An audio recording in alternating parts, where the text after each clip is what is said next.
Welcome to Response Able Parenting, the podcast that shows you how to parent in alignment to your emotions, needs, and goals versus your programming, bad advice, and let's face it, outdated strategies that just don't work. You'll get in the trenches support on nervous system and emotional regulation, critical mindset shifts, stronger communication strategies, and more. In this podcast, you'll gain transformational tools that take you from reacting to every frustration to responding with clarity, regulation, and finally setting the example you desire for your kids. I'm Becky Jennings, your new parenting coach, and this is the Response Able Parenting Podcast. Let's get into it. Hello, podcast family. Let's buckle up and get ready for an incredible episode with Dr. Gail Saltz. Dr. Gail is going to shed so much light into the brain and going to share a lot of wisdom. And for every parent out there who is raising a neurodivergent child, this is such an empowering episode. Dr. Saltz is a psychiatrist, a psychoanalyst. She's a columnist. She's a TV commentator and the author of the upcoming book, The Power of Different, The Link Between Disorder and Genius. We have an incredible conversation about habit change, how the brain is operating, and just it's fascinating information that she shares with us today. So tune in, get ready to learn a lot, and take an exhale because a lot of the things she shares with us here today are things that we're noticing and, can feel challenging and tricky as parents of ADHD and neurodivergent children. But hearing how these incredible brains operate and how they lead to so much wonderful impact in the world is a really beautiful thing to hold on to. So I can't wait for you to hear this episode. Without further ado, let's get into it. Let's meet Dr. Gail Saltz. Hello, everyone. Welcome back to another episode of Response Able Parenting. I have a guest with me today, and we're going to really dive in to brain-based differences and actually harnessing the power and really empowering our children to own their brain-based difference and really advocate for themselves and really be an advocate for them as well. So I am super excited to introduce you to Dr. Gail Saltz.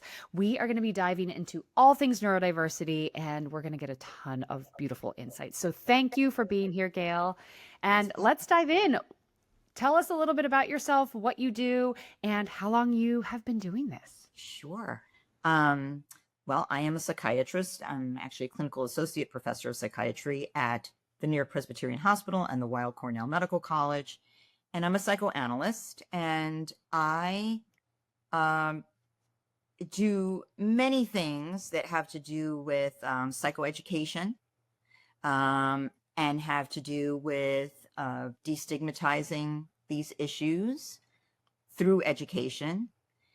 And I have written a number of books, but this book, The Power of Different, The Link Between Disorder and Genius, really comes from my decades of practice, which, I've had a Park Avenue, New York City practice. So I have a lot of very successful patients who do incredibly well, but obviously are suffering in some way. That's why they came to me. But I really noticed over the years, right, that groups of patients who were struggling with particular symptom clusters were also remarkably successful based on particular strengths that they had. And then actually for a number of years, I hosted a series at the 92nd Street Y here in New York City, which is like a very big cultural center where people do talks and so on, which I called Psychobiography, where I chose a historic, iconic figure and paired with a historian to try to explore what made that person tick and maybe what made them so successful in science or music or the arts or leadership. And it was hard to find anyone who didn't turn out to have, what I would call some sort of a brain difference that, may not have been diagnosed in that time because, these are historic figures where these kinds of diagnoses didn't necessarily exist, but clearly met all the criterion for something. So I was very struck by that. And so, my research sort of led in that direction. and made me put together this book, which I think I really saw as sort of general psychoeducation about particular brain differences, the neuroscience behind them, the hardwiring, but that it's important for people who are struggling to understand that while on the one hand they should get treatment, and there are neuroscientific reasons for that specifically, as well as social and like living life reasons for that, but that they should also be aware of the particular hardwired strengths that are connected to those differences. And in being aware of them, they have the opportunity to play to those strengths and have better lives. So that is sort of where I went with this material. And actually, I think there's been, big response from parents and from educators, and from people basically on the front lines of when this diagnosis first becomes apparent, and sort of, what do I do? Are there workarounds? I like to call them workarounds. Are there workarounds for difficulties that are going on? And the answer being yes. And, what is treatment? When is treatment? And I think most importantly, what are the potential strengths that might be there? And how do I expose my child in ways that can help them find those strengths and play to those strengths, which is very important for self-esteem and functionality in life. I already have like a laundry list of questions that have already popped into my head.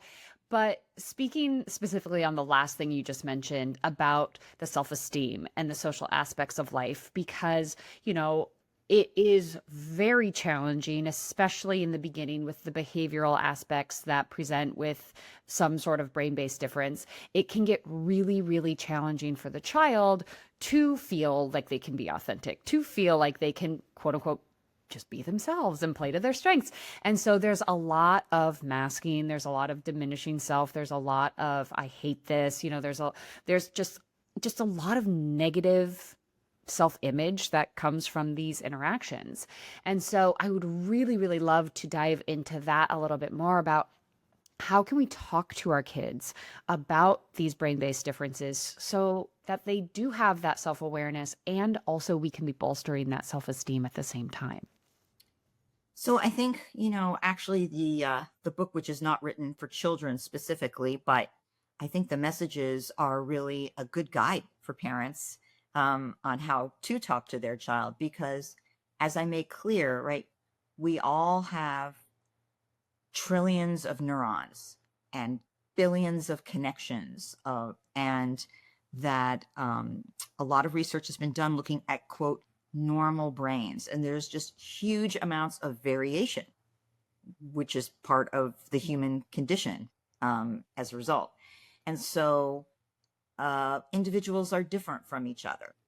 And really, the difference that creates symptomatology that makes you unhappy in some way, right? Whether it's depressed or anxious or obsessive or makes it difficult to attend, whatever it might be, to some degree, it is the treatment of that symptom that does help, honestly, which is different from just saying, don't show anyone, hide in a closet.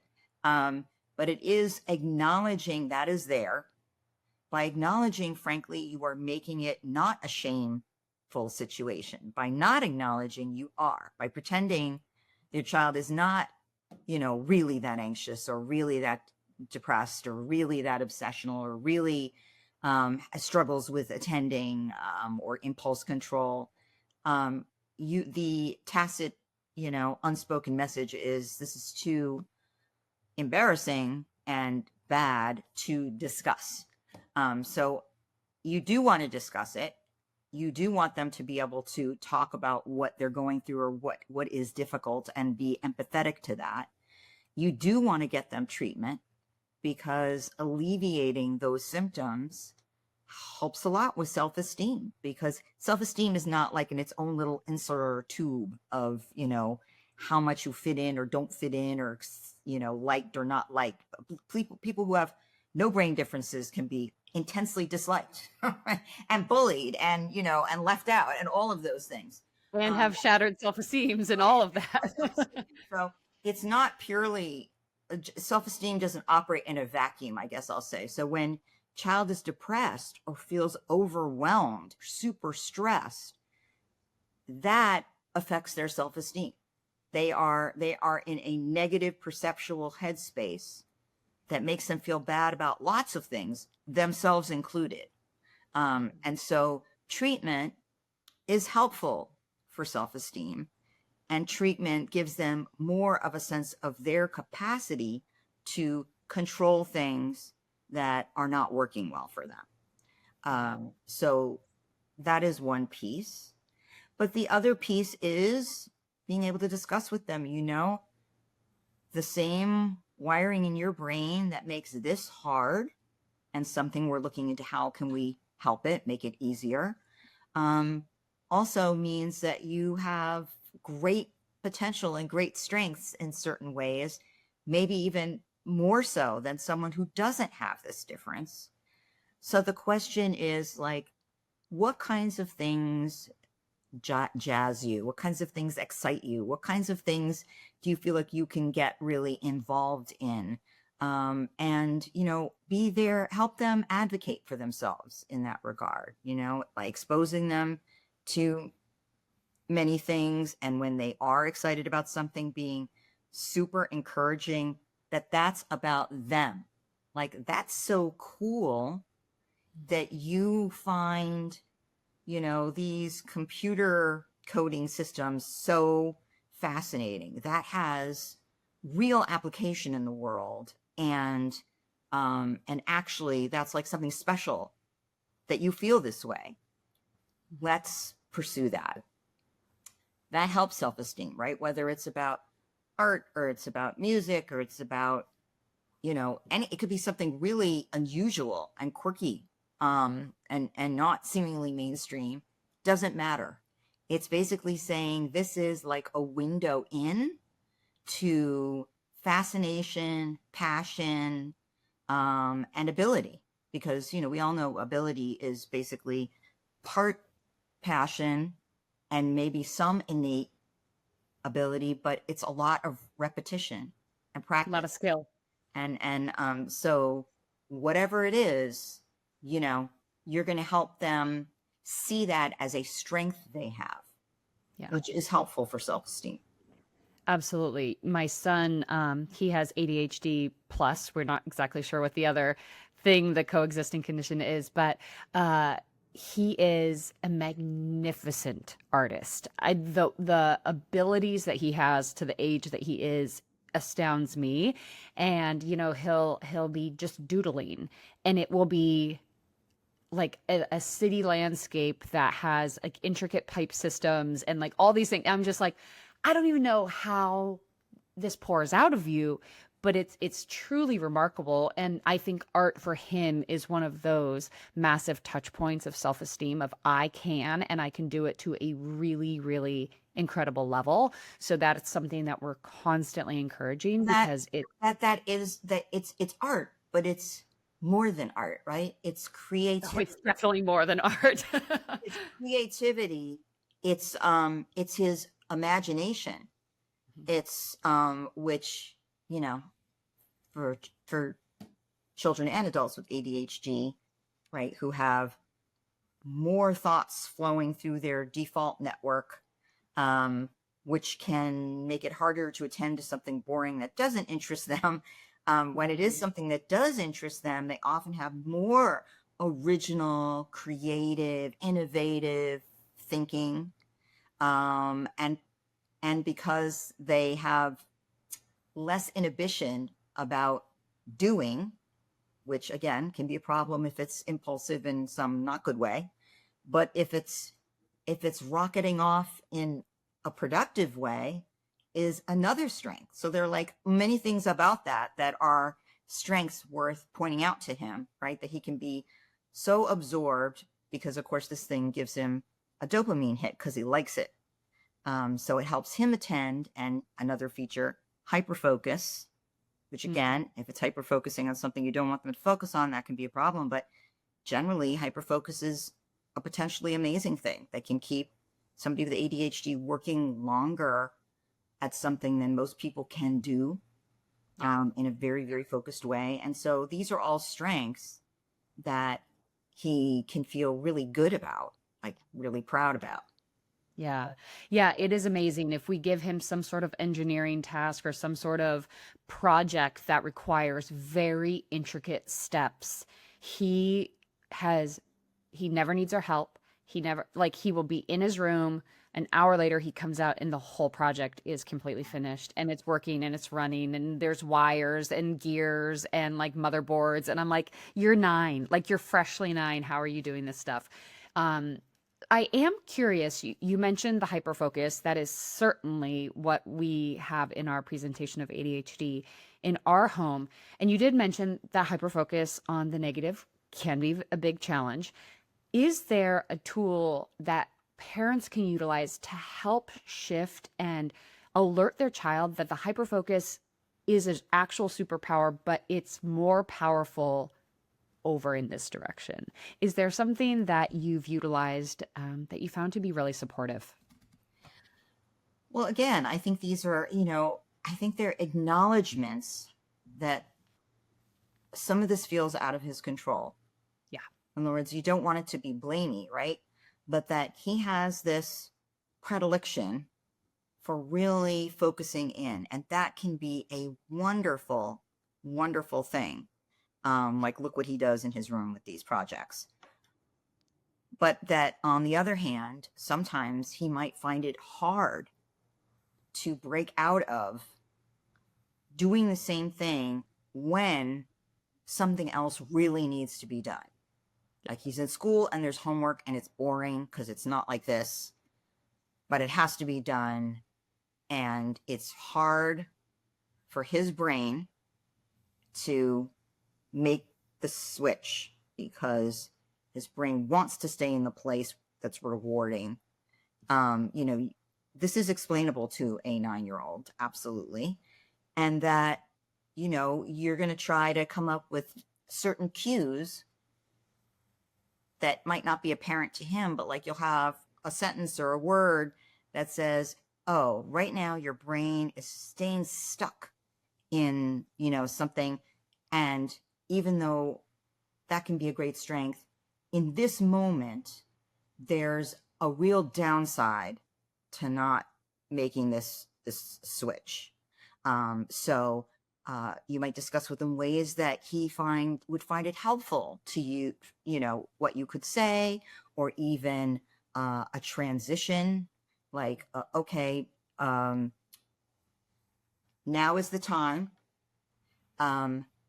You get to do a doodle for 10 minutes, which will break him out of whatever he was hyper-focusing in, but is still rewarding. And then at the conclusion of the 10 minutes of doodle, and let's see what you got, now we're going to do the homework. Yes. Yes. So you have to create a system, right? Because what's hard for kids with ADHD is difficulty in executive function, sort of the organizational system, and so you have to make up external organizational systems that he can learn and that allow him to do something, anything from organize, as he gets older, whatever, his schoolwork, organize to read directions on a test, but you can even organize away certain behaviors by making like an organizational system. I love that you say that because that's what my son and I collaborate on pretty much with every challenging situation, dynamic behavior, what have you. It's harder for parents. There's no question. Yeah. There's more work involved for you. Oh my gosh. It's so much more work, but so much more work. Beautiful.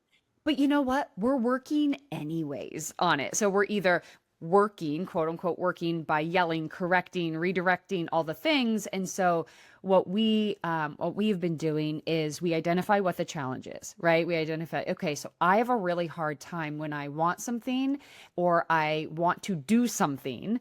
I can't stop hyper focusing on that. So I'm repeating, I'm asking, I'm kind of trying to figure out how I can get to a yes immediately, because that desire, that, you know, that drive to get it is so intense within him. That's his hyper focus.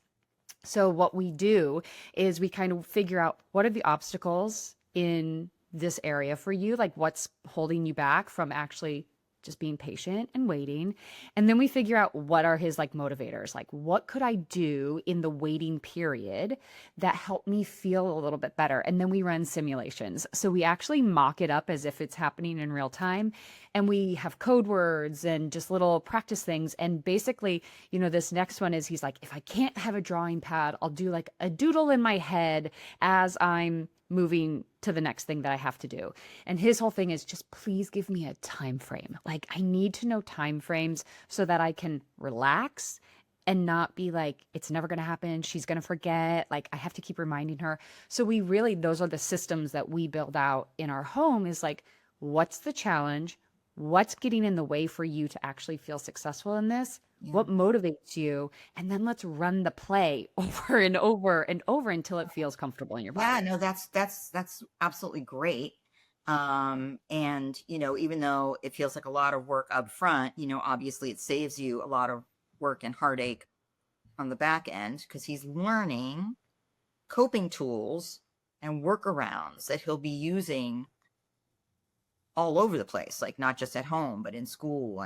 And it's giving him skills, because, you know, sometimes if impulsivity, especially as kids hit their teens, becomes too risk-taking and so on, or really academic work is just not doable at a certain point because of inattention, then medication might be helpful, like might be the way to go. But it is worth noting that, right, medication is a temporizing measure. It does not treat ADHD, meaning it'll change brain wiring. It just manages the symptom, specific symptom, during the time that you're on the medication, which can be crucial, right, to not sort of fall off the developmental curve in some way, to stay on track. But the coping tools that you're teaching, those are permanent, right? Mm-hmm. They might need boosters, but they are also brain change, right? Because they're learning a skill set, which at the end of the day is also neurocircuitry. And so those are really permanent changes. And I always recommend essentially coaching, which is what you're doing, right, before medication. Yeah. Yeah, you know, it's so interesting too, because I can't remember where I heard this, but it was like, pills don't create skills or something along those lines. Like, we still have to, even if we are doing this in conjunction with medication, right, that isn't the solve. The skill sets have to be there, because if they're not there, like, they're moving into the teenage years, into their, you know, into their young adult life. And they're like, I don't know how to do any of this stuff. Like, I've had kind of people not helicoptering per se, but like directing and helping me along and helping me understand how to start and actually being next to me in every part of these things. And so when we're starting to build these independent skills, right, not only is that growing their self-confidence and their self-esteem, but it actually is, like you said, building the permanent wiring of capacity and capabilities. There's that. And also, when you reference self-esteem, sort of there's a big difference between the parent who does the things for the child, right? Like, okay, I'm organizing all your stuff. I'm doing it because it seems more expeditious. And less frustrating, which it is, both of those things.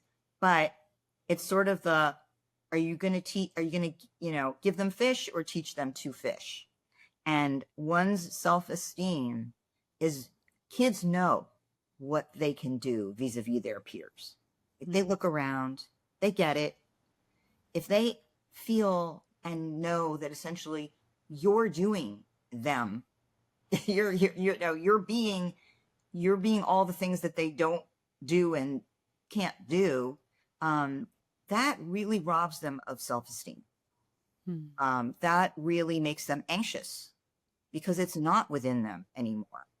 And so teaching them those coping tools, even if it's really hard along the way and everything isn't so perfect, to say the least, what they've acquired. And that helps them to feel good about who they are and what they're capable of, and less anxious because they know it. Yeah.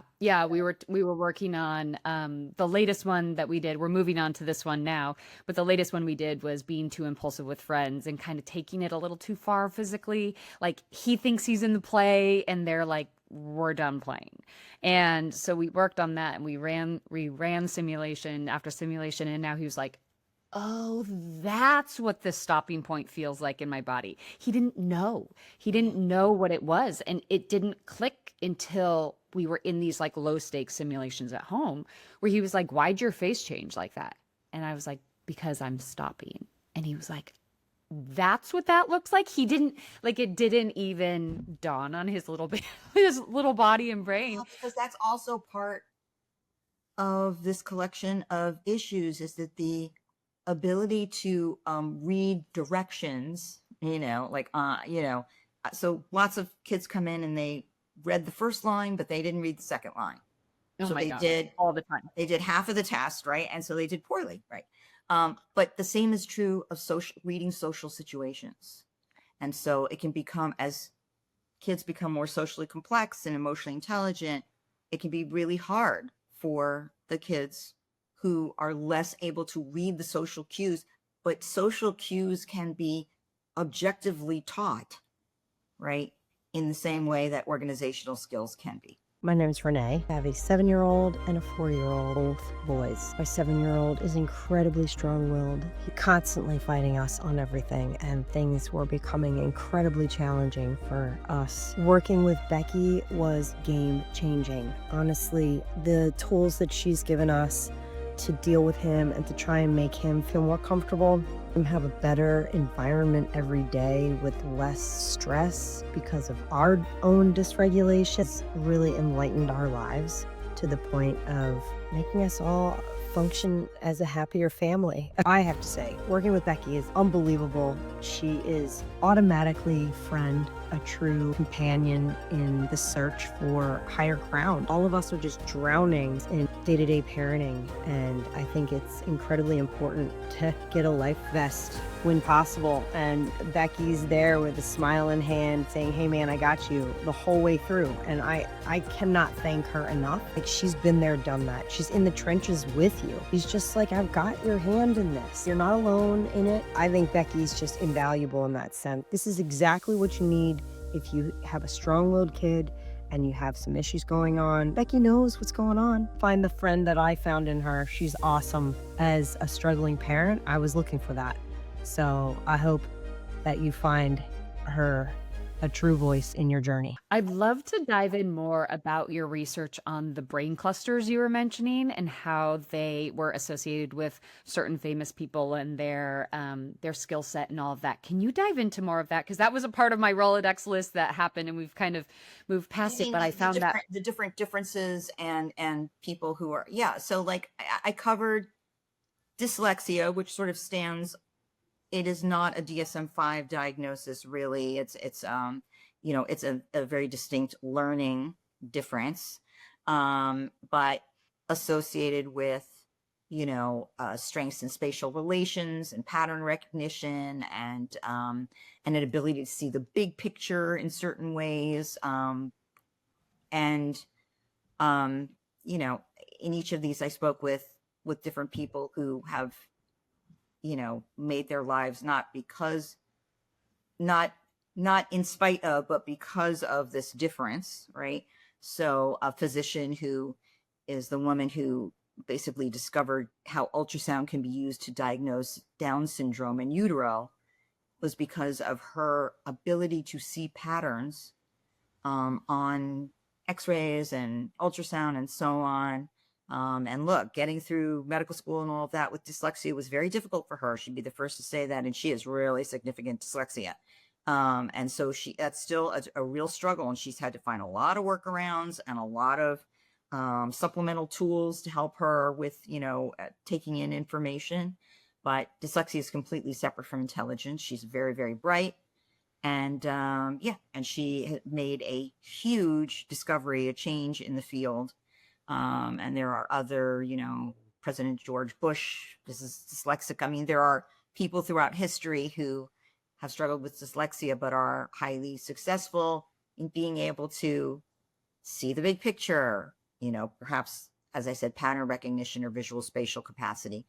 ADHD, we've been talking about, but many innovators, basically, highly successful innovators. The head of Virgin Atlantic Airlines, Branson, and Charles Schwab of Charles Schwab Investments, and many. I'd say a preponderance of CEOs of companies, actually, who started their company because they had this innovative idea and they were able to go with it, and were not frightened by the risk-taking piece of it. And they had the severe hyper-focus on it that they were able to get it done. Through hyper-focus. It's really hard. You can't really retrospectively diagnose people that you have not sat with and ask the appropriate questions, but there's been a lot of question as to whether actually Albert Einstein may have had ADHD. I mean, his most famous discoveries and papers were in the span of a couple of weeks. And he was just hyper-focused in this not good job at a patent office, but doing his work and so zeroed in, and he, like his theory of relativity, like he really, all came out of this very, very brief hyper-focused period. He continued to go on and do more, but that was like the beginning of like his Nobel Prize winning work, and there were things about his school life that, where he was sort of very, very good at certain things, couldn't attend, and engage with other aspects of school, socially impulsive in certain ways, academically, socially, that have made people think about whether that was the case for him. Anxiety disorders, people very hypervigilant, attentive to detail, able to actually emotionally read the room in a way that many other people cannot, which gives them a certain ability to predict outcomes that is superior to those who don't. It looks like in some ways high intelligence co-evolved with worry. So that's interesting as well. Again, spoke with numerous highly successful people in business, in the arts, and in the sciences, especially, who struggle a lot with generalized anxiety disorder, or other forms of anxiety. Bipolar disorder is highly, highly correlated with incredible achievement in the arts, in art populations like the Iowa Workshop, which is sort of the premier, you have to be an exceptional writer to get into that program, basically. And they studied that group and found just a much higher preponderance of bipolar disorder than the general population. Probably having to do with the fact that then the wiring that leads to hypomania, or this elevated, expansive state of flight of thoughts and flight of associations from one thing to the next very rapidly, high verbal capacity, means a lot of very original, creative thoughts that can be, put to paper, put on a canvas, put into music. So there is a high preponderance of people today who are highly successful in the music industry, in the art industry, and in writing and poetry. Lord Byron probably had bipolar disorder, who who struggle with this. Of course, on the autism spectrum, very, obviously, all of these are difficult things to have and deal with, and they require recognition and they require treatment. So I don't want to be like, everything's a gift, because that is not what I am saying. But there are two sides of the same coin. There's more than one side to the coin. Absolutely. And, on the autism spectrum, I mean, it's very well known that now it's not people who have severe autism and low IQ. I mean, that is a very difficult combination, because the ability to even show your thought pattern or, is compromised somewhat, if you're, for example, nonverbal. But there are a lot of people on the mild to moderate end of the autism spectrum who have superiorly high, sometimes savant level of verbal IQ or math IQ, and their ability to, perseveration is a symptom of autism, right? But perseveration can also allow you to do something over and over again that actually is a skill, and not get bored and remain attentive to that detail, in computer programming or whatever it might be, if that is the area where your strength resides. And so there are highly capable people who, particularly in anything that applies, for example, to pattern recognition of some sort, composers, jazz musicians, like I said, computer programmers, that may actually be superior in those areas as a result of being on the autism spectrum. Yeah, that's just fascinating. I mean, I think so often parents just feel like they're in the thick of just managing the behavior, just at their wits' end. It's just, they're exhausted, they're depleted, and just being like, wait, I have to it just can be so much. We were watching the Masters and Rory McIlroy won again, and there was a clip that was shown of him as like a young kid. He must have been like sub 10, and he was doing chip shots into his mom's washing machine. And I can imagine as a mom just being like, stop, like that's a what, like you can't keep doing this. But he did it over and over and over, and I don't know if there's any neurodiversity there, but his skill set is just beyond. And so sometimes it's really hard it's very hard for us parents to see the behavior that is very frustrating, very annoying, but then to kind of have that moment and be like, this is a skill too. It's that delineation of, yes, this is frustrating. Yes, we don't have time for this. Yes, there's art everywhere, or there's chip shots happening into the washing machine, or whatever it is. Yeah. And, is there some sort of like mantra or thing to hold on to, or a mental shift that you give parents that just kind of soften that moment so that they can lean in a little bit more and also create the boundary? One thing to consider is, the 80-20 rule, which is, yes, you want to treat things, you want to attend to things that are problematic and correct them, if you will, or, manage them in a way so everybody stays safe and sane and they keep moving along the developmental path. That's true. But I think most parents, once they are aware there is a problem, they go all in. And they, and understandably, right? Like, all I can think about is fixing it and making it better and making it go away.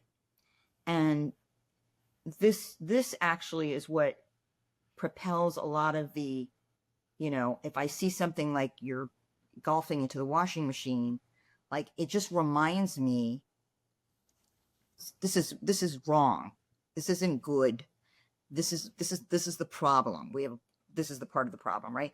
And so everything takes on a terrible, meaning, right? But the 80-20 rule says you really want to spend 20% of your time and your child's time dealing with the problem, taking them to whatever they need, occupational therapy or speech therapy or, psychotherapy or whatever it might be, right? And doing the things.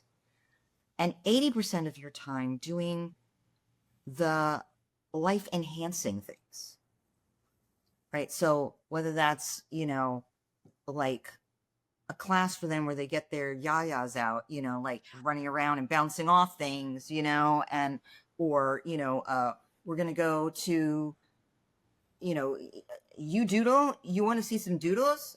We're going to go to the Met and you're going to see I've scoped out this artist. I think like this is going to be exciting and cool. And like this person made a living this way, like what, like helping them explore, helping them feel excited, helping them feel they resonate with their world. I think helping them feel connected to their world. But in this sort of life enhancing, as opposed to problem focused, way. And so it's sort of a perspective shift, for a parent, right? And now you might spend extra time like talking with their educators about ways that they too can, yes, they can't let a child stand up and disrupt the whole classroom. They can't, right?